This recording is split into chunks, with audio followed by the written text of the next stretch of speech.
હા, એટલે હજી કે તપાવું શરીરની અંદર. એટલે આવા લોકો ક્યાં જાય કે બ્રહ્મલોકમાં જાય. બ્રહ્મલોક મેં તમને સમજાવ્યું કે ભૌતિક બ્રહ્માંડ, ભૌતિક જગત, એ ભૌતિક જગત થી બહાર ન જાય. ઘણા લોકો કે ભગવાનનું નામ લેવાથી કઈ થોડું કઈ ભગવાનની પ્રાપ્તિ થઈ જાય કે સુખ માણસ સુખી થઈ જાય, કઈક તપાવો, કઈક કડક મહેનત કરો તો કઈક મેળ પડે, એવું લોકોને આવું હોય. ઘણા લોકોને એવું હોય. પણ ઘણી વખત કેવું હોય, ઘણા લોકો બહુ મહેનત કરે પણ બળથી નહીં પણ કળથી પણ પૈસો કમાવાય.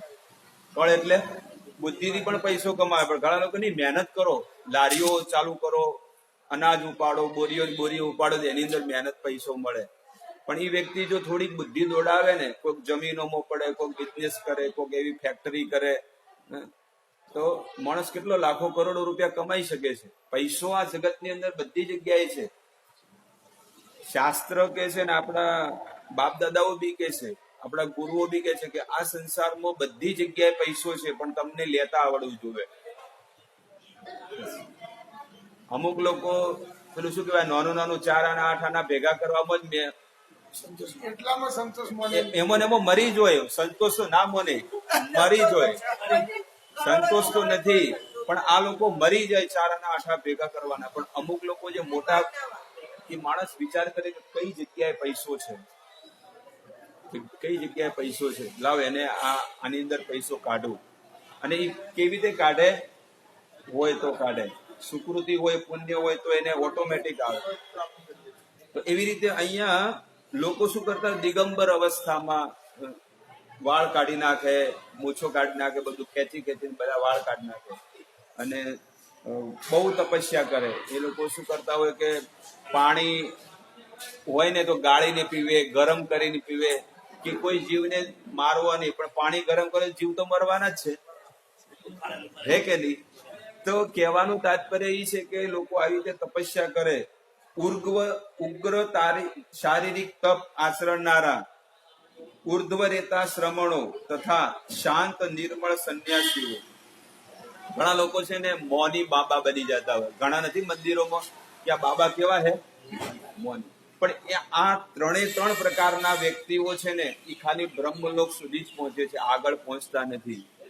કોઈ જગ્યાએ કોઈ વ્યક્તિ એવો વિચાર કરે કે ના હું શાંત બેઠો રહીશ, બસ કોઈ બોલીશ નહીં. હમણાં એક મને આપણે મંદિરે આવતા હતા વ્યક્તિ, બહુ આધ્યાત્મિકમાં રુચિ ધરાવતા હતા, ઘણા વર્ષોથી છે. પણ એમને શું કર્યું કે હવે એમ કે મારે કે 12 વર્ષનું મૌન ધારણ કરવું છે, 12 વર્ષનું એવું વ્રત લેવું છે. હવે આ શ્રાવણ મહિનો આવે, હવે મને આ વાત યાદ આવે કે ભાઈ મૌન ધારણ શું કામ કરો? ગીતા વાંચીને તમે કોકને સંભળાવો.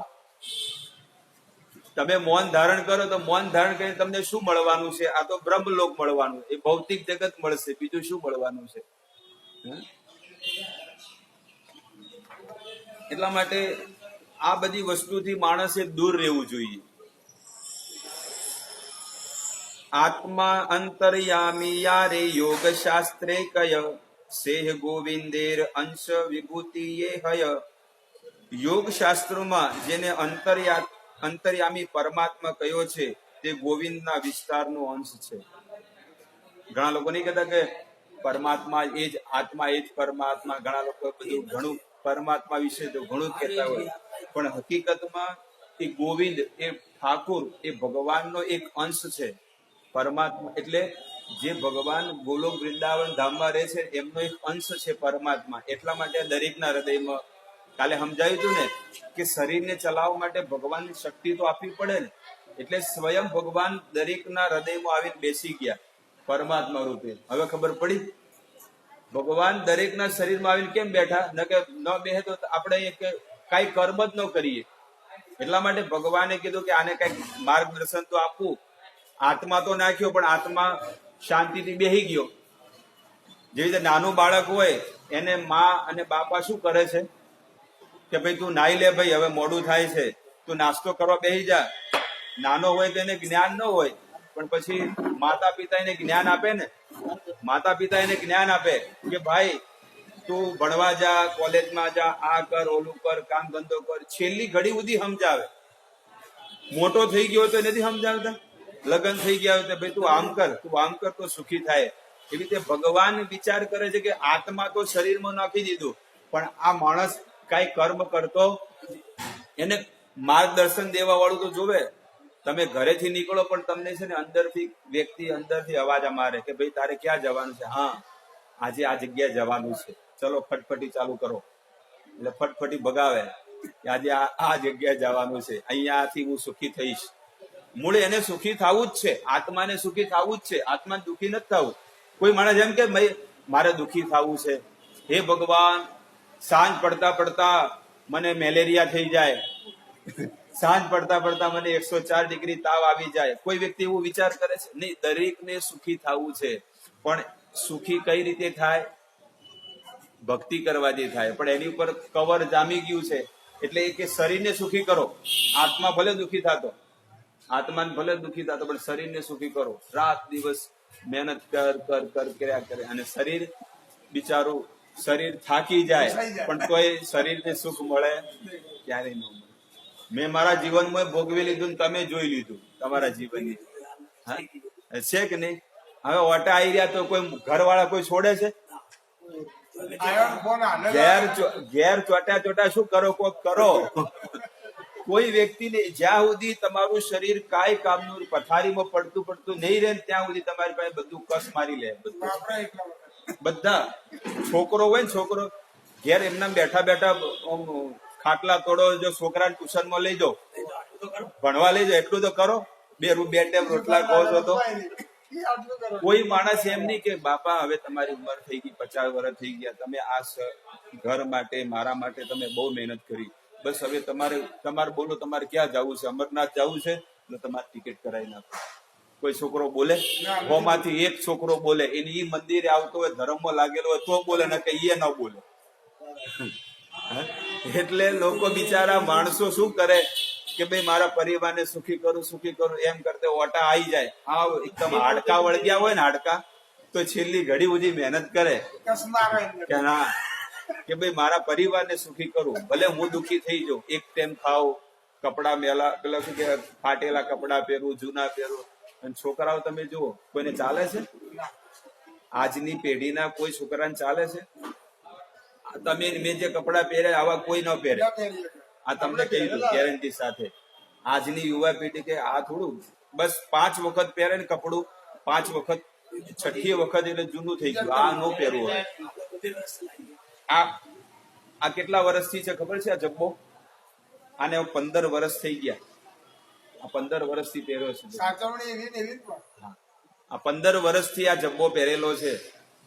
તો એટલે સાચવણી હોવી જોઈએ કોઈ પણ વસ્તુમાં, કે કેવી રીતે બસ નવા પહેરી પછી શું કરવાના? હા, કઈક મોટો ફંક્શન હોય, મોટો કોઈ લગ્નગાળો હોય કે મોટો ઉત્સવ હોય, ભગવાનનો જન્મદિવસ છે, મોટી ભાગવત કથા હોય તો વાત અલગ છે કે ચલો આપણે ભગવાનના ઉત્સવમાં નવા વસ્ત્ર પહેરવા જોઈએ. તો આગળ કે છે અનંત સ્ફટિકે એ છે એક સૂર્ય ભાસે, તે છે જીવે ગોવિંદેર અંશ પ્રકાશે. જેવી રીતે એક સૂર્ય અનંત સ્ફટિકોમાં પ્રકાશે છે, તેવી રીતે ગોવિંદ પોતે જ પરમાત્મા તરીકે પ્રત્યેક જીવના હૃદયમાં આવિર્ભાવ પામે છે. ખબર પડી? જેવી રીતે એક સૂર્ય અનંત સ્ફટિકોમાં પ્રકાશે છે, જેવી રીતે સૂર્ય દેવતા હોય, એ સૂર્ય દેવતા બધાના ઘરે નથી આવતો, પણ એના કિરણોને મોકલે છે. પ્રકાશ કે સૂર્યના કિરણો ખબર છે? તો આવી રીતે ભગવાન પણ શું કરે, એમનામાંથી એક અંશ નીકાળ્યો જેને કહેવાય પરમાત્મા, એ બધાના હૃદયમાં આવીને વિરાજમાન થઈ જાય. એવું નહીં કે ભગવાન પોતે આવે ને બધા ક્યાં જાય ભગવાન. ભગવાન એમની શક્તિથી જ બધી વસ્તુનો વિસ્તાર કરે છે. અથવા બહુ નેતે ન કિમ જ્ઞાને ન તવાર્જુન વિષ્ટાભ્યામ ઇદમ કૃત્સમ એકાંશેન સ્થિતો જગત. પૂર્ણ પુરુષોત્તમ ભગવાન શ્રી કૃષ્ણ ભગવદ્ ગીતામાં 10મા અધ્યાયના 42 નંબર શ્લોકમાં કહે છે, હે અર્જુન, મારે તને વધારે શું કહેવું? આ સર્વ માયામય વિશ્વમાં હું મારા માત્ર એક અંશ વડે જ વ્યાપ્ત છું. આ સંપૂર્ણ જગતની અંદર મારો એક અંશ જ છે, અને ભગવાન વિષ્ણુ, ભગવાન કૃષ્ણ કહે છે કે એમને મેં બધું સોંપી દીધું છે.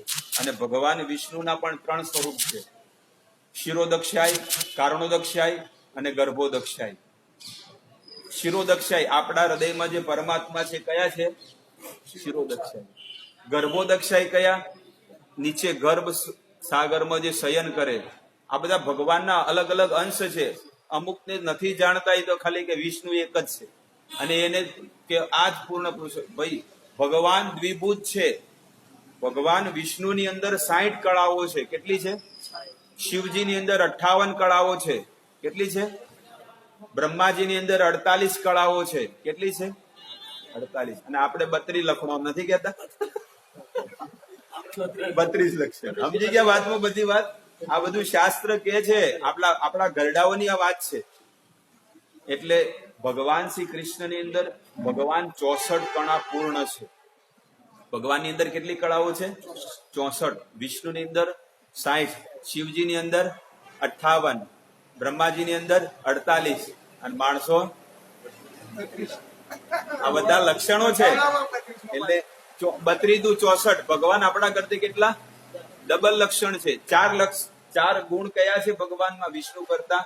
ભગવાન ગાયો ચરાવે છે, ભગવાન ગોવર્ધન ધારણ કરે છે, ભગવાન રાસલીલા રમે છે અને ભગવાન માખણ ચોરી કરે છે. આ બધી 4 લીલાઓ જે ભગવાન વિષ્ણુ નથી. એ જ ભગવાન વિષ્ણુ અને કૃષ્ણમાં કોઈ અંતર નથી, પણ એ ભગવાન વિષ્ણુ કેવા છે અને કૃષ્ણ કેવા છે? તમે જયારે ઘરે આવો તો લુંગી ને બંડી પહેરીને ઘરમાં રહો અને ઓફિસે જો એટલે સૂટ બૂટ ટાઈ ફાઈ પહેરીને જાઓ ને. મૂળ એક જ વ્યક્તિ છે, પણ ઘરે આવે એટલે એવી રીતે ભગવાન વૈકુંઠમાં જાય ને એટલે ઓફિસ છે ભગવાનની. એટલે ઓફિસમાં તો બધું મુકટ ને બધો પહેરવેશ પહેરીને મોટા મોટા દાગીના બધું કમ્પ્લીટ પહેરીને ઠાઠ માઠ સાથે ભગવાન રહે વૈકુંઠમાં. પણ ઘરે આવે, ગોલોક વૃંદાવન ધામમાં આવે એટલે બધું કાઢીને ખાલી એક મોર પંખ ને એક ધોતી પહેરી લે. આપણે ઘરે આવે એટલે બધા નહીં કે પેન્ટ શર્ટ કાઢી કે આ કંટાળી કે આવે લુંગી પહેરો અથવા બરમોડા જે બી પહેરતા હોય. તેવી રીતે ભગવાનના આવી રીતે દરેક જીવના હૃદયની અંદર ભગવાન વિરાજમાન છે. આ બધી વસ્તુને જાણવી જોઈએ. તો એ ગીતામાં ભગવાને પોતાની વિભૂતિ બતાવી છે કે બધા મારા અંશમાંથી બધા પ્રગટ થયા છે. ચૈત ગોવિંદ સાક્ષાત ચૈતન્ય ગોસાઈ જીવ નિસ્તારે તે એ છે દયાલુ આર નાઈ. તે જ ગોવિંદ ભગવાન શ્રી કૃષ્ણ ચૈતન્ય ગોસાઈ રૂપે પ્રગટ થયા છે. પતિત જીવોને મુક્તિ આપવા માટે એમના જેવા દયાળુ અન્ય બીજું આ જગતમાં બીજો કોઈ નથી કર્યું. એ જ ભગવાન ચૈતન્ય કેમ પ્રગટ થયા? કે છે કે પતિત જીવોના કલ્યાણ કરવા માટે. હવે એના પ્રમાણો જોવે. કોઈ બી વ્યક્તિ હોય કે આને આ વસ્તુનો ગુનો કર્યો છે, તમારી પાસે શું પ્રૂફ છે? પ્રૂફ તો આપો. તેના પુરાવા બતાવેલા છે. હવે ચૈતન્ય ઉપનિષદમાં લખ્યું છે, ગૌર સર્વાત્મા મહાપુરુષો મહાત્મા મહાયોગી ત્રિગુણાતીત સર્વરૂપો ભક્તિ લોકે પ્રકાશતી. ગૌર પ્રભુ જેવો સર્વવ્યાપી પરમાત્મા છે, પૂર્ણ પુરુષોત્તમ ભગવાન છે, તે મહાન સંત અને સમર્થ યોગી તરીકે પ્રાદુર્ભાવ પામે છે. તેઓ પ્રકૃતિના 3 ગુણોથી પર છે અને સ્વયં સત્વરૂપ છે. લોક સમસ્તમાં ભક્તિના સંપ્રદાયને તેઓ પ્રકાશવામાં આવે છે. આવી રીતે ચૈતન્ય મહાપ્રભુના પુરાવા બહુ જ શ્વેતાંબર ઉપનિષદ, મુંડુક ઉપનિષદ, શ્રીમદ ભાગવતમ, ધેયમ સદા પરિપિચ્છમ અભિષ્ટદોહમ તીર્થાસ્પદમ શિવિરંચિત નુનમ શરણ્યમ ભૃત્વાર્તિહમ પ્રણાતપાલ ભવાબ્દિપોતમ વંદે મહાપુરુષ તે ચરણારવિંદમ. જેનું જીવ માત્રે હંમેશા ધ્યાન ધરવું જોઈએ તે ભગવાનના ચરણારવિંદમાં અમે અત્યંત ભક્તિપૂર્વક વંદન કરીએ છીએ. પોતાના ભક્તોના પરાભવોને વિનાશ કરે છે, તે પોતાના ભક્તોના વિઘ્નોને નાશ કરે છે અને તેમને ઈચ્છિત વસ્તુઓ પ્રદાન કરે છે. સર્વ પવિત્ર તીર્થોનું ધામ અને સર્વ સંતોનું આશ્રય સ્થાન તે જ ભગવાન શિવ તથા ભગવાન બ્રહ્માજી પણ પૂજનીય છે. અને જન્મ અને મૃત્યુના સાગરને પાર કરવા વાળા એ ચૈતન્ય મહાપ્રભુના ચરણોમાં હું કોટી કોટી વંદન કરું છું. ક્યાં આગળ છે? શ્રીમદ ભાગવત 11મો સ્કંદ 5મો અધ્યાય અને 33 નંબર શ્લોકમાં લખેલું છે. તો આવા પુરાવા આપણી પાસે 100 પુરાવા છે. ઉપનિષદો, મહાભારત, બધા ગ્રંથોની અંદર આ ચૈતન્ય મહાપ્રભુના પુરાવા છે. પણ ચૈતન્ય મહાપ્રભુ ભક્ત રૂપે પ્રગટ થયા છે, ભગવાન રૂપે પ્રગટ થયા. ભક્ત રૂપે પ્રગટ થઈને કેમ પ્રગટ થયા? કારણ કે ઘણી વખત મેં તમને ઉદાહરણ આપ્યું કે ભગવાને તો અન્ય જીવોને મારી નાખ્યા, કાપી નાખ્યા, વાઢી નાખ્યા. નરસિંહ ભગવાનનો અવતાર લીધો તો હિરણ્યકશિપુને છાતી ફાડી મારી નાખ્યો, એને મોક્ષ આપ્યો. ભગવાને જોયું કે રાવણનો વધ કર્યો, કંસનો વધ કર્યો, બધાનો શિશુપાલનો બધાનો વધ કરી નાખ્યો. પણ હવે કળિયુગમાં કોનો કોનો વધ કરવું? કારણ કે મથુરામાં તો એક જ રાક્ષસ હતો, હવે કળિયુગમાં તો બધા રાક્ષસો, કોને કોને? તો સૃષ્ટિનો અંત આવી જાય. એટલા માટે ભગવાને પોતાના ધામમાં બેસીને એક નિર્ણય કર્યો કે હવે એ યુગ આવી ગયો છે, સ્વર્ણ યુગ, અને એ યુગની અંદર હું સાક્ષાત ચૈતન્ય રૂપે પ્રગટ થઈશ. રાધારાણીનો એની અંગ ક્રાંતિ લઈશ. આ ચૈતન્ય મહાપ્રભુનો જે દેહ છે ને, દેહ એ રાધારાણીનો છે, અને પોતે પરમાત્મા એટલે પોતે ભગવાન. આ બંને ભેગા મળીને કોણ બન્યું? ચૈતન્ય મહાપ્રભુ બન્યા. અને એ ચૈતન્ય મહાપ્રભુ ભક્ત રૂપે પ્રગટ થયા નવદીપ માયાપુર ધામમાં, કલકત્તામાં. એમને ભક્તિ કેવી રીતે કરવી, અને દરેકના હૃદયમાં અસુર બેસેલો છે. જે માણસને છે ને કહેવામાં આવે કે બસ ઊંધા જ વિચારો આવે. માણસ બેઠો હોય તો એના શું આવે? ખોટા વિચારો આવે. પણ માણસ જો મંદિરે આવે, એનું શરીર, વાણી, મન, બુદ્ધિ, ધન, બધી વસ્તુ જો ભગવાનમાં લાગે, પછી ખોટા વિચાર આવવાના છે? ક્યારે નહીં આવે. એટલા માટે કે છે કે ખાલી મન કિસકા ઘર શૈતાન કા. તમે એમને ખાલી બેઠા હોય ને, ખાલી એમને તમે શાંતિથી બેહો, હારું આજે કોઈને દુખી નહીં કર્યા, મેં આજે કોઈ ચોરી નહીં કરી, લૂંટફાટ નહીં કર્યો. તમે અહીંયા નોટોના બંડલ મૂકી દો ખાલી એમને, લોકો જતા જાય, આવતા જતા જાય, પણ લોકો આજુબાજુ જોવે તો જોવે છે કે નથી જોતું? ના જોવે તો ભલે 10 રૂપિયા પડે, 20 રૂપિયા પડે, રોડ ઉપર તમે મૂકો. એક જણા એક વસ્તુ એક સિરિયલમાં બતાવ્યું હતું કે 10ની નોટમાં છે ને હોલ પાડીને ઝીણો દોરો બાંધી દીધો અને રોડ ઉપર મૂકી દીધો. હવે એ માણસે નોટ જોઈ, એટલે નોટ જેવી પકડવા જાય તો પેલા શું કર્યું? ખેંચી લીધી. તો એ તો કે આ ખેંચે છે કોણ નોટ? દોયડું બેડું તો કોઈ છે ના, પણ દેખાય ના, નક્કી લાગે કોઈ ભૂત પલિત છે. પણ ગમે તેવું હોય 10 રૂપિયા લઈને આઈસ્ક્રીમ ખાઈ લેવું, ખેંચવું તો છે જ. પણ જેવો ખેંચવા જાય, પેલો પકડવા જાય તો આગળ નોટ ખેંચી લે તરત. એટલે સંસારનો વ્યક્તિ આવો છે, લોભીઓ છે. સંસારનો વ્યક્તિ બસ કોઈનું પડાઈ લેવું, લૂંટી લેવું, બસ એની અંદર ખરાબ જ ઈચ્છાઓ આવે. પણ જયારે માણસ ભજન કરે ને, એટલે એની અંદર સારા વિચારો આવે, એનું મન શુદ્ધ થઈ જાય, પવિત્ર બની જાય. એટલા માટે આ મનને શુદ્ધ કરવા માટે જ આટલું તપવું પડે છે. કે સવારમાં માણસ વહેલો ઉઠીને પ્રભુનું નામ કેમ લે છે? કારણ કે એનું મન છે ને દુનિયામાં બધે ભટકે છે. સવારથી ઉઠે ને હાંજ પડતે તમે જુઓ, માણસને એ જ ચિંતા હોય, પૈસો ક્યાં મળે, પૈસો ક્યાં મળે. પણ જયારે ભજન કરવા માંડે ને, ભગવાન ક્યાં મળે, ભગવાન ક્યાં મળે, એનું બધું એ પૈસાની પાછળ નો ભાગે. એ તો કે અહીંયા હશે તો મળશે. એ 2 કલાક કરે, 4 કલાક ધંધો કરે, પાછો આવી જાય. અને ઘણી વખત તો એને મને ન લાગે, હારું આ શું માગે બધું જફા મારી, એના કરતા ભજન ન કરું. નરસિંહ મહેતા જીવનમાં તમે જુઓ, સુદામાના જીવનમાં જુઓ, સંત તુકારામ એ પણ આપણી જેમ જ હતા. કોઈ એક મોટા, કોઈ પેલા રૂપિયા વાળા નતા, કોઈ ફેક્ટરી ચાલતી હતી સુદામાને. અરે ખાવાની 2 ટાઈમ ખાવાનું નતું મળતું.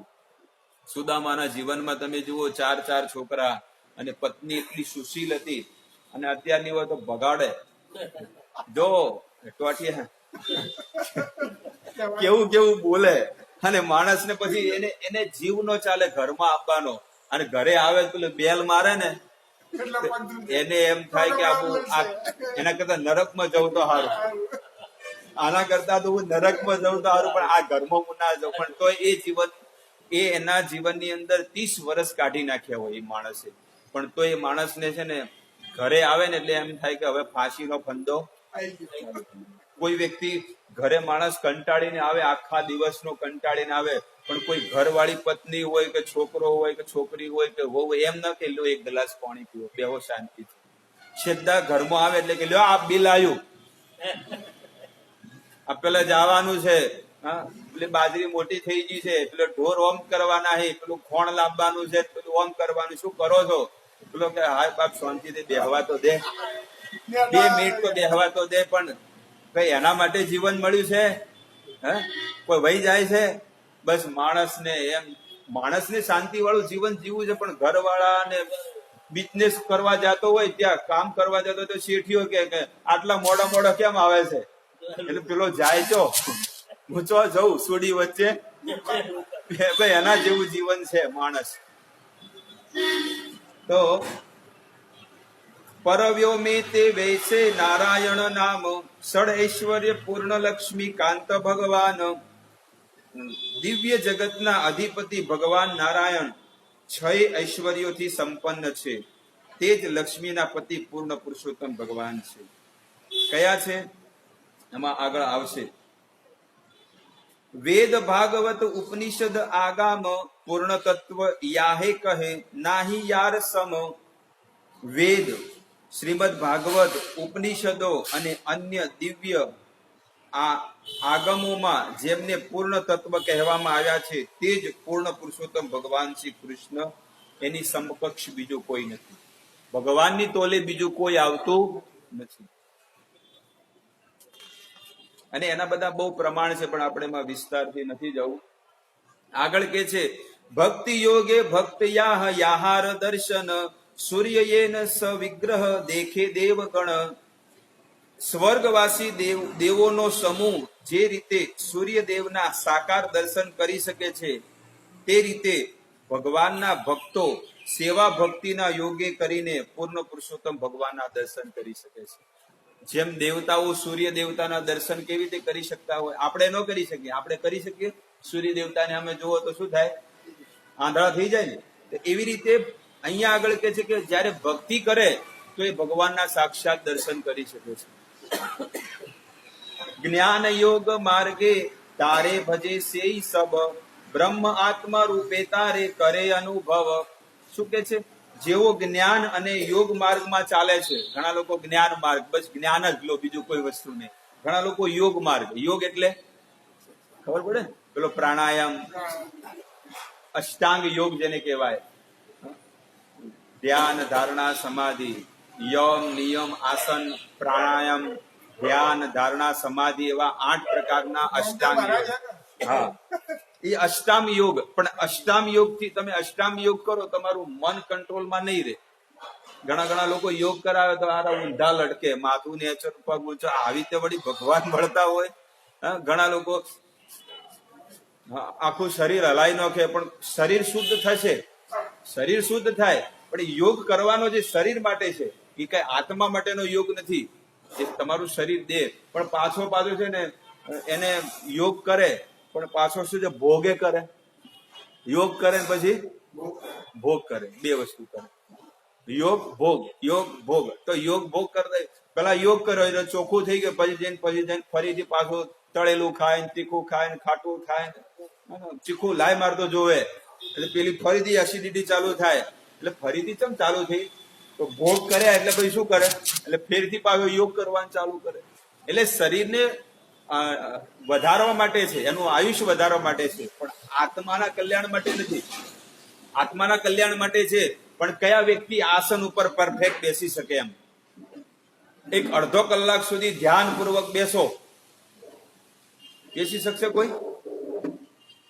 ચટપટી થાય તરત કે હારું હજી આ કોમ બાકી છે, આ કોમ બાકી છે, પછી અડધો કલાક પછી યોગ કર્યો. એટલે કોઈ પણ વ્યક્તિ યોગ નહીં કરી શકે. આપણે વિચાર કરો, આપણે શાંતિથી આ 2 ઘડી બેસી શકીએ છીએ? કીધું પલોઠી વાળીને બેહો આડો શાંતિથી. કોક કે પગ દુખે છે, કોક એક વાયા બાડમેર ને એક કાશ્મીર કલ્યાણ, ક્યાં પગ જતા હોય માણસ. આપણે નથી કહેતા કે એક ક્યાં ગયો? એક કાશ્મીર ને એક કન્યાકુમારી, એમ કે છે ને. એમ એક પગ આમ જાતો, એક પગ આમ જાતો, એ પછી ક્યાં યોગ કરવાનો છે? તો અહીંયા આગળ કે છે કે ઘણા લોકો યોગ માર્ગે ચાલે છે, તેઓ તેને જ ભજે છે, એટલે ભગવાનને જ ભજે છે, પણ ભગવાન એને મળતા, કારણ કે એ બહુ કઠણ માર્ગ છે, કારણ કે તેઓ તે એ જ છે જેને નિરાકાર બ્રહ્મ રૂપે અંતર્યાત્મી પરમાત્મા તરીકે અનુભવે છે, પણ હકીકતમાં એમને સુખ મળતું નથી.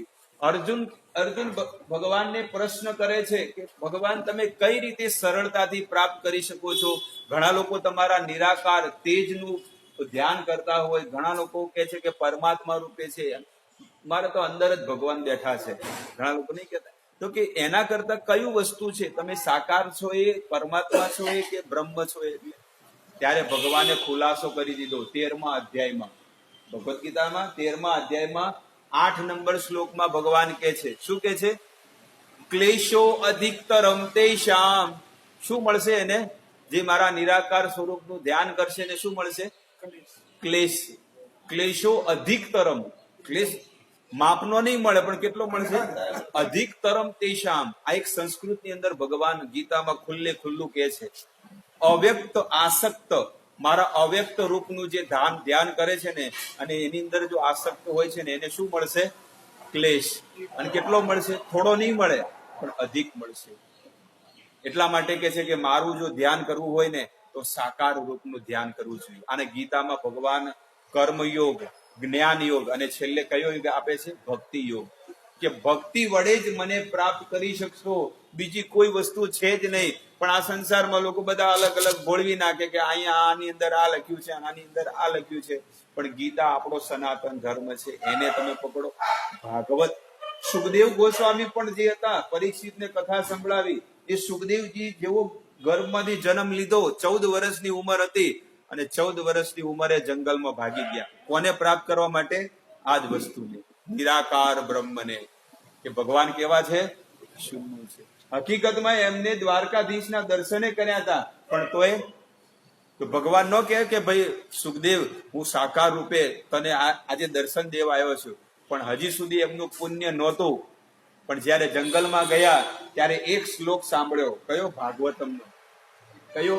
અહો બકીયમ સ્તનકાલકૂટમ જિગાંસયાપાયદપ્ય સાધવી લેભે ગતિમ ધાત પ્રચિતાત તતોન્યમ કમ વા દયાલો શરણમ પ્રપદ્યે. સુખદેવ ગોસ્વામીએ કાનમાં આ શ્લોક પડ્યો જંગલમાં. ત્યારે વિચાર કરે કે આ શ્લોક આવ્યો ક્યાંથી? હું આ સુખને હું પ્રાપ્ત કરવા માંગુ છું, પણ મને આ મળ્યું નહીં. તો એના સંતને પૂછ્યું, જૈમિની ઋષિ મુનિને પૂછ્યું કે તમને આ વસ્તુ ક્યાંથી મળી? કે આ વસ્તુ એક છે, આ એક શ્લોક છે. હવે ક્યાં? કે એક નથી, આવા 18,000 શ્લોક છે. ભાગવતમાં કેટલા છે? અને અમારા ગુરુ મહારાજ પાસે છે. કયા ગુરુ મહારાજ છે તમારા? મને લઈ જાઓ. કે અમારા ગુરુ મહારાજ નું નામ છે વેદવ્યાસ મહારાજ. બગલમાં છોકરું અને ગામમાં મારા બાપા જ છે, જે આવું શુદ્ધ જ્ઞાન આપવા મળે. હું વળી દૂર ભાગતો હતો જંગલમાં, પાછા ગયા અને પછી એને આ ભાગવતમ નું અધ્યયન કર્યું કે ભગવાન નિરાકાર નથી, પણ ભગવાન કેવા છે? સાકાર છે. અને એ સમયે પણ જયારે સુખદેવ ગોસ્વામીની સભામાં બધા બેઠા હતા, બધા નિરાકારવાદીઓ પણ હતા, સાકારવાદીઓ પણ હતા, પરમાત્માને પણ માનવા વાળા હતા, પણ બધાની મતિ 7 દિવસમાં ક્લિયર થઈ ગઈ કે હકીકતમાં ભગવાન ગોલોક વૃંદાવનમાં શું કરે છે? વાંસળી વગાડે છે, માખણ ચોરી કરે છે, ગાયો ચરાવે છે, એ લીલા કરે છે. સુખદેવજી પરીક્ષિતને એ વસ્તુ ઉદાહરણ આપે છે કે જેવી રીતે કોઈ પતિના લગ્ન થઈ ગયા, પતિ પત્નીના વિવાહ થઈ ગયા હોય, અને પછી જેવો પહેલી રાતે એ સ્ત્રીને મળવા જાય અને એ રૂમની અંદર એની પત્ની ગાયબ થઈ જાય, તો પછી એ સ્નેહ કોની આગળ કરશે? કોની સાથે કરશે? નિરાકાર હાથે. ક્યાં છે ભાઈ? એટલે આપણે પણ તમે જુઓ, આપણે એકબીજાને મળીએ છીએ એટલે આપણે સાકાર છીએ, આપણે કોઈ નિરાકાર નથી. નિરાકાર હોય કોઈ પ્રેમ કરે? કોઈ ન કરે. એટલે સાકાર રૂપે ભગવાનને આ સંસારમાં બધી વસ્તુનો આકાર છે. આ ગમલાનો આકાર છે કે આ ગોળ છે, આ ટેબલનો આકાર છે કે ચોરસ છે, આ ખુરશીનો આકાર છે, આ વોશિંગ મશીન લંબચોરસ છે. આનો દરેક વસ્તુનો આકાર છે. તો જે બનાવવા વાળો નિરાકાર હોય, વિચાર કરવા જેવો છે.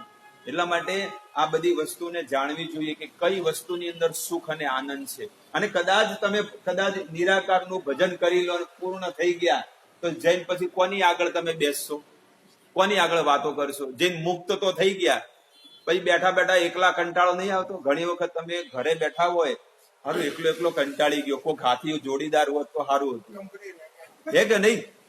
હા, તમે એકલા બેઠા હોય, તમને કંટાળો આવે કે તમે આનંદ આવે? અને કોક બેઠું હોય તો, અત્યારે આપણે બેઠા છીએ, બરાબર, 2 કલાક સુધી તમે બેહો, તમને કોઈ વાંધો નથી, બધા શાંતિથી બેસશે. કઈ લઈ લો, બેહવા દો, નીચે મૂકી દો.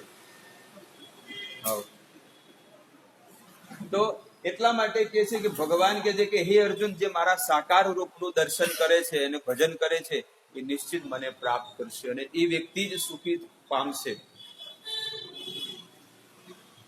ઉપાસના ભેદ જાની ઈશ્વર મહિમા, અતએવ સૂર્ય તાર દેઈ તે ઉપમા. સૂર્યની ઉપમા જે રીતે સમજાવે છે તે મુજબ ઉપાસનાના ભેદે કરીને પરમેશ્વરનો મહિમા સમજવો જોઈએ. માણસે જાણવું જોઈએ કે હું કોનું ભજન કરું અને હું સુખી બનું. સેઈ નારાયણ કૃષ્ણેર સ્વરૂપ અભેદ, એક એ વિગ્રહ કિંતુ આકાર વિભેદ. નારાયણ અને કૃષ્ણ એ પૂર્ણ પુરુષોત્તમ ભગવાનના જ સ્વરૂપ છે, પણ તે બંને એક જ હોવા છતાં તેમના આકારોમાં તફાવત છે. ના કીધું હમણાં કે ભગવાન વિષ્ણુ 60 કળા છે અને ભગવાન કૃષ્ણ 64 કળા. શિવજી ની અંદર 58, બ્રહ્માજી ની અંદર 48 અને માણસ 32 લખણા. ઈહો દ્વિભુજ તિહો ઘરે ધરે 4 હાથ, ઈહો વિષ્ણુ ધરે તિહો ચક્રાદિક સાથ. હવે ભગવાન વિષ્ણુ શું કરે છે? એ તો બિઝનેસ કરે, એટલે બિઝનેસ કરે તો એની પાસે કઈક ને કઈક મટીરિયલ હોવું જોઈએ. કે જે માણસ બિઝનેસ કરતો એક હાથમાં બેગ હોય, એક હાથમાં ટિફિન હોય, ઘણો બધો મટીરિયલ ન હોય, પ્રોડક્ટ, ઓફિસ વાળો માણસ હોય તો બધું પ્રોડક્ટ લઈને ન જાય. તો અહીંયા આગળ ભગવાન કે છે કે પરમેશ્વરના આ શ્રી કૃષ્ણના સ્વરૂપના 2 હાથ છે. ભગવાન કૃષ્ણને કેટલા છે? 2 હાથ છે. ભગવાન એક હાથમાં વાસળી રાખે અને એક હાથથી માખણ ચોરી કરે. પણ અને તે વિષ્ણુનું રૂપ જ્યારે ધારણ કરે, જ્યારે બીજા નારાયણ રૂપે ધારણ કરે, ત્યારે બીજા 2 હાથ અલગથી આવે. તો એ ત્યાં વૈકુંઠમાં શું કરે છે? તો શંખ, ચક્ર, ગદા અને પદ્મ, આ 4 વસ્તુ ગ્રહણ કરે. પદ્મ કેમ રાખે? લક્ષ્મીજીને પ્રસન્ન કરવા માટે, પોતાના ભક્તોને પ્રસન્ન કરવા માટે. હવે શંખ કેમ રાખે? શંખ ધ્વનિથી એ એરિયા પવિત્ર બની જાય. જે પેલું કે છે આપણા ઘરડાઓ કે શંખ બાજે બલાએ ભાગે. જ્યાં જ્યાં શંખ વાગે જે ઘરની અંદર, ત્યાં બલા ભાગે. પછી એને કોઈ શનિ ને મંગળ ને કાંઈ વસ્તુ જરૂર ન પડે. તમે જુઓ, ઘણા લોકોને તમે ક્યાંય બી તમને તમારા સગાવાલાને જોયા છે, 10 આંગળીઓમાં વેઠીઓ પહેરી છે. આ નડે, પેલું નડે, આ નડે, આ નડે, આ નડે, બધું. સૂર્ય, મંગળ, ચંદ્ર, ગુરુ, શનિ, મણિ, મને બધા નડે. પણ વિચાર માણસ કરતો નહીં કે આપણા આચાર્યો કે છે કે તું નડે છે બધાને, આ તને કોઈ નડતું નથી, પણ આપણે નડતર રૂપ છે અને નડતો રૂપ મત બનો. એટલે કે છે કે ગ્રહો પહેરવાથી, બધે આંગળીમાં ગ્રહો પહેરવાથી તો એને પીડા તો નડે જ છે. કારણ કે ગત જન્મો ના હોય ને. આ બધા ગ્રહો કેમ ભગવાને બનાવ્યા છે? તો કોઈને રાહુ નડે, આ નડે, કારણ કે એ એના નિમિત્ત બનીને આવે છે. દુઃખ ડાયરેક્ટ નથી આવતો. દુઃખ ડાયરેક્ટ આવે? દુઃખ કઈક નિમિત્ત બનાવીને આવે. દુઃખ 104 ડિગ્રી તાવ બનીને આવે કે ભાઈ વરસાદ આવ્યો, પણ કે ભાઈ એમને દુઃખ નહીં આવતું. દુઃખ એમનેમ ન આવે, પણ તમે કઈક ખાધું, રોડ ઉપરનું હડેલું ખાધું એટલે તમારે મેલેરિયા થઈ ગયું. કે ભાઈ ઘણા લોકો કે ભાઈ ભગવાને જયારે બ્રહ્માજીએ મૃત્યુ બનાવ્યું ને, મૃત્યુને એક દેવતા છે. હવે મૃત્યુનો દેવતા છે એટલે બધા જયારે મોત થાય ને, મૃત્યુને બધા ગાળો આપે, આ મૃત્યુ કેમ બન્યું છે આવું, બરોબર? એટલે મૃત્યુ છે ને પછી રોતો રોતો છે ને બ્રહ્માજી પાસે ગયો કે તમે મને બનાવ્યું, પણ બધા મને ગાળો બોલે છે. બધા હા, મોત આવ્યું, મને બધા ગાળો બોલે, લેવા દેવા વગરનું. તમે મને ખાલી બનાવ્યો છે. હરેક વસ્તુનો દેવતા છે. જળનો દેવતા, પૃથ્વી દેવી છે, આ બધા દેવી દેવતાઓ છે. તો મૃત્યુ પણ એક દેવતા છે. તો મોત આવે એટલે બધા એને ગાળો બોલે. બ્રહ્માજી કે ચિંતા મત કર, હવે હું રોગ બનાવી દઉં કે આને કેન્સર થયું એટલે મરી ગયો, આનો એક્સિડન્ટ થયો રોડ ઉપર એટલે મરી ગયો, એટલે તને કોઈ હવે નહીં બોલે. એટલે ભગવાને બ્રહ્માજી શું કર્યું, બધા રોગ બનાયા અલગ અલગ પ્રકારના. ભાઈ આને આ ગાધું અને આ રોગ થયો, પેલો પીળીઓ થયો, પછી કમળો થયો, પછી કમળી થઈ, પછી પટી ગયો. હા, નિમિત્ત બનાય. પેલા પીળીઓ થયો, પછી કમળો થયો, કમળી થી પછી સીધો માનસરોવર લઈ ગયા, માલણ દરવાજા લઈ ગયા, પટાઈ ગયો છેલ્લું. પછી કોઈ એમ નહીં કે તને. એટલે આ બધું ઉદાહરણ આપણા વેદોની અંદર લખેલા છે કે ભગવાન જે કરે છે ને બધું સારું કરે છે, એમાં કોઈ વસ્તુ ખોટી નથી. જ્યાં સુધી માણસની સુકૃતિ પુણ્ય નહીં હોય ત્યાં સુધી ભગવાનની શરણમાં ક્યારે નહીં જાય. કારણ કે માણસ, ભગવાન કે છે કે એ માણસ જો પવિત્ર ન હોય તો પછી એના હું ભક્તિ કેવી રીતે ભક્તિનો સંચાર કરું. જે માણસ કોઈનું ખોટું ન કરે, કોઈનું લે નહીં, અને કદાચ લઈ પણ લે, એની વૃત્તિ ખરાબ હોય પણ જો એને સાધુની સેવા કરી છે તો એ લાગી જશે. હવે એક ઉદાહરણ છે, સ્વામી પ્રભુપાદજી જયારે સાઉથ આફ્રિકામાં ગયા હતા, તો સાઉથ આફ્રિકાનો મોટો કહેવાય ને કે સાઉથ આફ્રિકન વ્યક્તિ હતો. એને જોયું કે પ્રભુપાદ મહારાજને કોઈએ સોનાની ઘડિયાળ આપી હતી, ગોલ્ડ. બહુ પૈસાવાળા વ્યક્તિઓ, ભક્તો લાગી ગયા, એને સોનાની ઘડિયાળ આપી પહેરવા, કે સ્વામીજી તમે ઘડિયાળ પહેરતા નથી તો હું તમારી માટે આ રાડોની ઘડિયાળ પેલા કંઈક હશે, તો મોટી ભારેમાની ઘડિયાળ સોનાની આપી. હવે આ વ્યક્તિ ચોર હતો. કોણ હતો? એને રોજ છે ને ચોરી જ કરવાની, ગમે તે, કોકનું પાકીટ લઈ લે, કોકનું ચેન લઈ લે, કોકનું બ્રેસલેટ. જોયું કે આ તો હોનાની ઘડિયાળ છે, અને મહારાજને હોનાની શું જરૂર છે?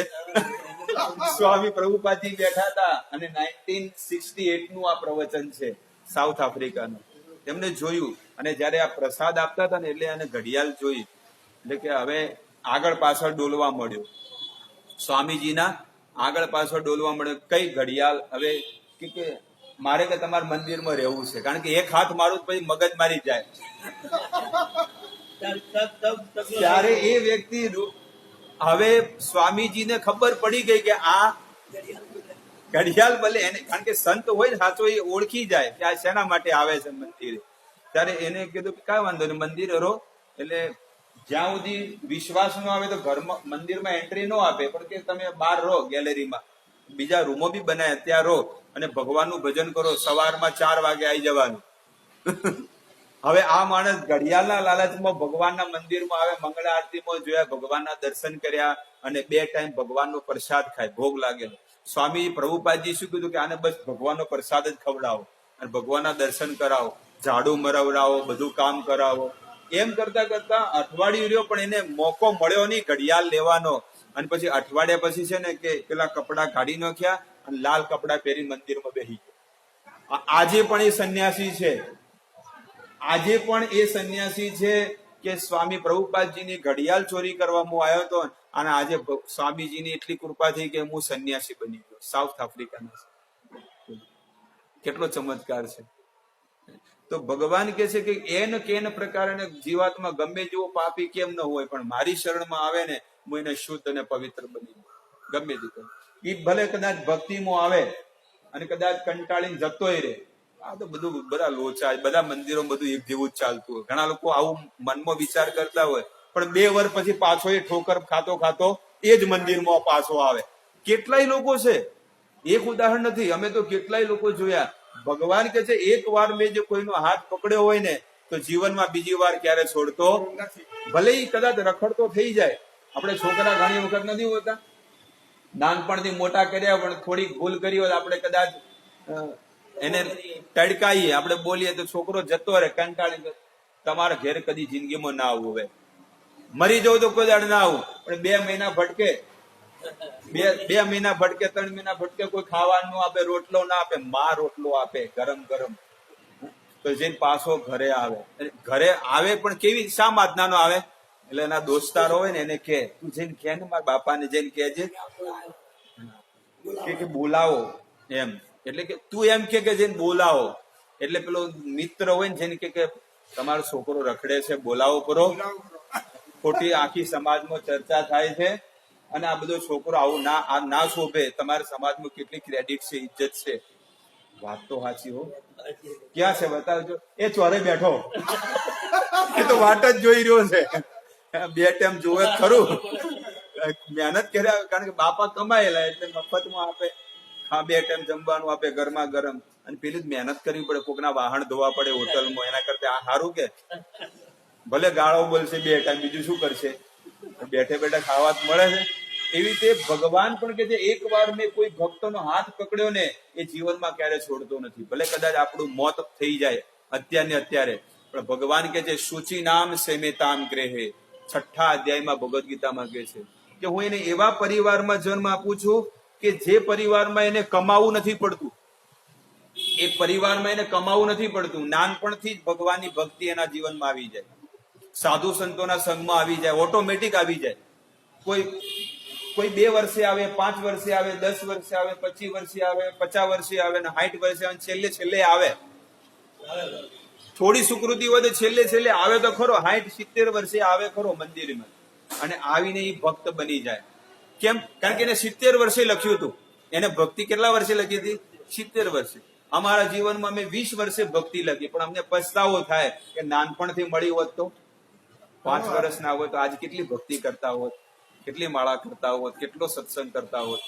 તો જાગ્યા ત્યાંથી જે દિવસથી ભક્તિ મળે બસ એમાં આગળ વધવાનો પ્લાન કરવો જોઈએ. આ બધા દુકાનો કરી છે બરોબર, એ લોકોનો પ્લાન શું હોય કે ભાઈ હવે આટલામાં રહે તો સારું, એમ કોઈ વિચાર કરે છે? કેવી રીતે વધે આપણો બિઝનેસ, કેવી રીતે વધે, એવી રીતે માણસે પણ વિચાર કરવો જોઈએ કે મારી ભક્તિ કેવી રીતે વધે, કેવી રીતે બધો સંસારનો ત્યાગ અને ભગવાનમાં પ્રેમ, આસક્તિ કેવી રીતે ઉત્પન્ન થાય. એના માટે આ વસ્તુ છે કે સવારમાં એને ભગવાનના ગુણ સાંભળે, દર્શન કરે, ચરણામૃત લે, ભગવાનનો પ્રસાદ લે. બસ આમ કરતા કરતા એ માણસ શુદ્ધ અને પવિત્ર બની જાય છે. એટલા માટે કહેવાનું તાત્પર્ય છે કે આપણે પણ બધા આ સંસારમાં ભટકી રહ્યા છીએ. 4 આના 8 આના, કોકના વાસણ ધોવે, કોકના ત્યાં નોકરી કરે 8 કલાક, મને ખરીદી લો તો હજી પર તમે જુઓ જિલ્લા પંચાયતની હોમે 7 વાગે જાતા હો, જોયું છે? મને ખરીદો, હું વેચવા માટે તૈયાર છું, અને 10 કલાક સુધી તમારે મારી પાસે જે સેવા કરાવી લો. કરોડો રૂપિયાનું શરીર કેટલામાં વેચ્યું? 250 300 રૂપિયામાં. એ 300 રૂપિયા મને આપશો ને, હું 10 કલાક તમારા શું કર્યો? તમારા ચરણોમાં નાક રગડ્યો. તમે કહો તો આખો દાડો મને દંડવટ પ્રણામ કરો, તો હું આખો દાડો ઘોર્યો રહ્યો તમારા પગોને છે. પદ પડતે આટલા આલજો ખાલી. જેને કરોડો રૂપિયાનો અમૂલ્ય દેહ આપ્યો, એને કોઈ દિવસ કોઈ કીધું કે ભગવાન તમારો બહુ બહુ ધન્યવાદ, તમને મને આ મનુષ્ય અવતાર આપ્યો એટલે તો હું નોકરી કરી રહ્યો છું, ન કે શું કરો? આ પશુના શરીરમાં હોત તો, કૂતરાના, બિલાડાના, ઝાડના શરીરમાં હોત તો જુઓ આ ઝાડ વરસાદ, ઠંડી, તડકો કેટલું બધું સહન કરે છે. કોઈ ગામડાના વ્યક્તિ આયા હતા, હમણાં જોયું મેં, રાતના આયા હતા, પણ મને તો ખબર નથી કે ટાઢના મરી રહ્યા હતા. કેટલી ઠંડી છે, સવારમાં કેટલી પડે ઠંડી. ભલે સિટીમાં ન પડતી, અહીંયા તો બહુ પડે છે. આમ તમે ખાલી ઉપર હુરોત ખબર પડે, પણ એ બચ્ચો એક પ્લાસ્ટર, જે સિમેન્ટનું પ્લાસ્ટર છે ને, એ બહાર સુતા હતા. એટલે ચાની હોટલ છે ને બહાર, તો 3 જણા હોઈ ગયા હતા, માન, દીકરો ને બાપા, 3 જણા. હવે જાવું તો એ લોકોને એવી ઠંડી લાગતી હતી, પણ શું કરે? આ ઝાડ કોને કહેવા જાય? આ તો ખાલી એક રાતની વાત છે કે ખાલી એ લોકોને 8 કલાક ઊંઘ, તો ઊંઘ કેવી રીતે આવે એવી ઠંડીના? કૂતરાઓ ભોંકતા હોય કેવી રીતે? તો ઝાડના શરીરમાં જો આપણને મળી ગયું હોત તો, ભગવાને આપી દીધું હોત કે જા, તારે તું મનુષ્ય જીવન પ્રાપ્ત કરવાને લાયક જ નથી, તારી લાયકાત જ નથી, તું પશુ યોનિમાં જા, આ મચ્છરની યોનિમાં જા. આ મચ્છર શું કરે છે? ગંદકીમાં પડે ને, જેવું કોઈ થૂકે એટલે મચ્છર શું કરે? આ દેખાય છે ને, જેવું કોઈ ગલ્ફો કાઢે એટલે કોરી મોરે કે આ આપણો મિષ્ટોણ થઈ ગયું કે નહીં? તો માણસ છે ને કે ઓહો ગંદુ છે ને આ છે, તો માણસ સંડાસની ટાંકીમાં છે ને કીડો બને, ઈયળ બને, ફતે. ખબર છે? ક્યારેક ઓલા ટેન્કર આવે લેવા માટે, કેવું બધું થાય છે. તો કહેવાનું તાત્પર્ય છે કે મનુષ્ય શરીર મળ્યું, ભક્તિ મળી, ગુરુ મળ્યા, ભારત ભૂમિમાં જન્મ મળ્યો, ક્યાંક પાકિસ્તાનમાં મળ્યા હોત તો ગાયોનું માંસ ખાઈ ખાઈ મરી ગયા હોત. અમેરિકા જાપાનમાં મળ્યો હોત ને તો તાજા તાજા જન્મેલા બાળકોને ખાતા હોત. આજે હોટલોની અંદર શું થાય છે? પાપ થાય છે. બસ એટલે કહેવાનું તાત્પર્ય છે કે આપણને ભક્તિ મળી છે, પણ કેવી ભક્તિ કરું તો હું સુખી બની જાઉં? શ્રેષ્ઠ, સૌથી શ્રેષ્ઠ ગીતામાં ભગવાન કહે છે, ચૈતન્ય ચેતામૃત કયો, ભાગવત કયો, રામાયણ કયો, એમાં શિવજી પણ ક્લિયર કટ કે છે કે સતીજી પૂછે છે કે આ જગતની અંદર સત્ય વસ્તુ કઈ છે? ત્યારે શિવજી કહે છે કે હે ઉમા, એમનું નામ બીજું શું છે? ઉમા. ઉમા કહું અનુભવ મેં અપના, સત હરિ ભજન જગત એક સપના. આ જગત એક સપના જેવું છે, પણ સત વસ્તુ હોય ને તો હરિનું ભજન કરવું, હરિની ભક્તિ કરવી. ભક્તિમાં શું છે? બસ ભગવાનને પ્રેમ કરવો, કે ભગવાન હું તમને પ્રેમ કરું છું. તો પ્રેમ કઈ રીતે કરાય? ભગવાનનું નામ લેવાથી. કોઈ તમારું તમને પ્રેમથી નામથી બોલાવે તો તમે કેટલા કે ના ખુશ થઈ જાવ ને. તમારું નામ, તમારો કોઈ વખાણ કરે તો તમે ક્યાંક તમારી સોસાયટીમાંથી નીકળતા હોય અને બે ભાઈઓ તમારા ગુણ ગાતા હોય તો તમે શું કરો? શું કરો? અને પછી રોડ પર મળે તો તમે નિશ્ચિત તમે એને ચા પીવડાવશો, ન કે હેડજે પાલક પકોડા ગરમ ગરમ બની રહ્યા છે. કેમ બીજાને નથી ખવડાવતા? એને કેમ ખવડાવો છો? બીજા રોડ પર કેટલા ભિખારીને ના ખવડાવે, પણ એને કેમ ખવડાયા? દરેક ને ગુણ. એટલે ભગવાન પણ એ જ જુએ કે જે મારા ગુણ ગાય એ મારો પ્રિય છે, અને એને બધી વસ્તુ ખાવા પીવા રેવા જે પણ જોવે ભગવાન કેવું એનું બધું પૂરું કરું. બીજા બધા રખડે છે, જે ગુણ ગાતા નથી, બધા રાત દિવસ બાઇકમાં ફટફટી ચાલુ કરીને કોઈ ઊંઝા જાય, સિદ્ધપુર જાય, રાતમાં આખો પલળી જાય, પણ હાંજ પડતા કેટલા મળે? 200-500 મળે. તો ખાવાનો તો રહે જ નહીં. ખાવાનો ન રહે, ખાય શું ખબર? દાબેલી ખાઈને જીવન.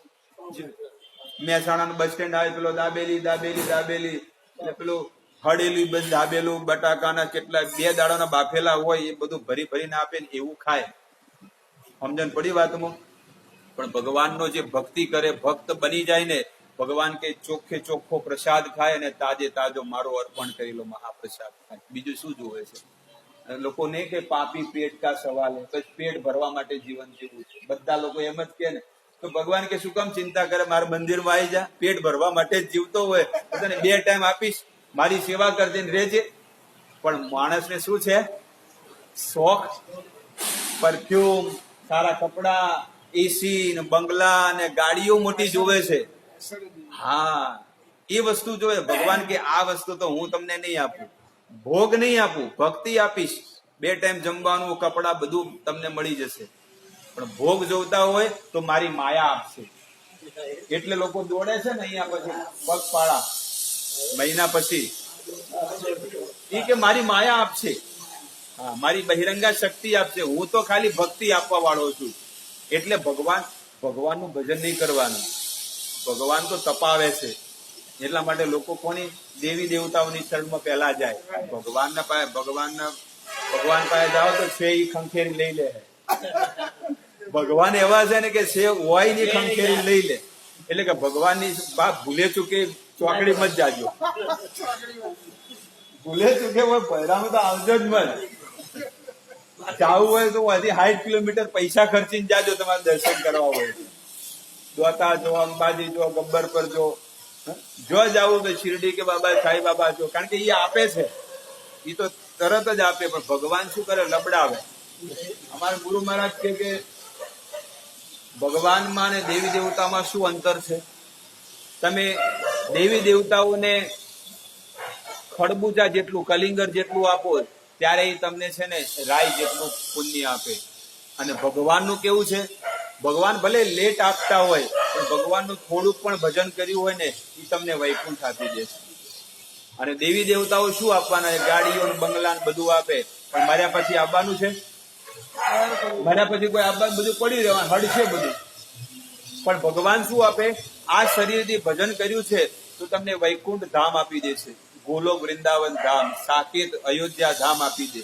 તો વ્યક્તિ શું વિચાર કરે? આ સંસારમાં ફસાવું છે કે પછી ભગવાનના ઘરે જવું? બેમાંથી શ્રેષ્ઠ એક જ છે. એટલે ભગવાન કે છે કે એક ગુરુ મહારાજ બીજું ઉદાહરણ આપે કે એક વ્યક્તિને દેવી દેવતાઓ કે ભાઈ ચલો હું તમને 5,000 રૂપિયા આપીશ કે 10,000 આપીશ, પણ આવતીકાલે કે પરમ દિવસે આપીશ, પણ પાછા લઈ પણ લે પાસે, એવું નથી. પણ ભગવાન કે હું તમને 10 વર્ષ પછી આપીશ, પણ એટલા બધા પૈસા આપીશ કે જીવનભર તમારે જોવું નહીં પડે. અને આ તો 5-10 હજાર રૂપિયા આપ્યા તો ખરા, તો એ તો અઠવાડિયા મહિનામાં ખતમ થઈ જશે.